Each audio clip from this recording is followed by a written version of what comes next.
Hello friend, नमस्ते, प्रणाम। मैं नीलू मौर्य अपने यूट्यूब चैनल पे आप सभी दर्शकों का स्वागत करती हूँ। और जो फेसबुक से देख रहे हैं प्लीज़ पेज को फॉलो करो और ज़्यादा से ज़्यादा मेरे वीडियो को फुल वॉच करके आप लोग देखना।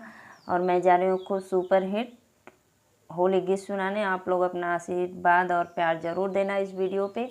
राधे राधे, राम राम, हर हर महादेव। भोला फागुन में अवता हमारे नगरी, भोला फागुन में अवता हमारे नगरी, भोला फागुन में अवता हमारे नगरी, भोला फागुन में अवता हमारे नगरी। हमरे नगरिया भोला गंगा जी के जलवा, हमरे नगरिया भोला गंगा जी के जलवा, गंगा जी के जलवा हो, गंगा जी के जलवा, जलवा चढ़ाई भर भर गगरी, भोला अवता, भोला फागुन में अवता हमार नगरी, भोला फागुन में अवता हमारे नगरी, भोला फागुन में अवता हमारे नगरी, भोला फागुन में अवता हमारे नगरी, भोला फागुन में अवता हमारे नगरी।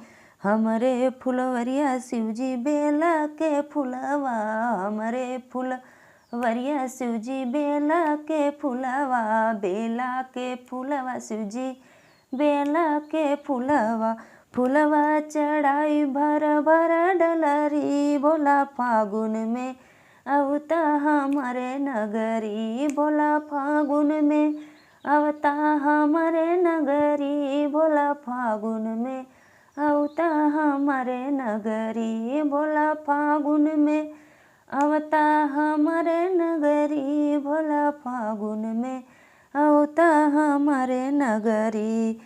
हमरे ही बगिया शिवजी भंगिया के गछिया, हमरे ही बगिया शिवजी भंगिया के गछिया, भंगिया के गछिया भोला भंगिया के गछिया, भंगिया पी सब सिला पर रगरी, भोला भंगिया पी सब सिला पर रगरी, भोला फागुन में अवता हमार नगरी, भोला फागुन में अवता हमारे नगरी, भोला फागुन में अवता हमारे नगरी, भोला फागुन में अवता हमारे नगरी, भोला फागुन में अवता हमारे नगरी।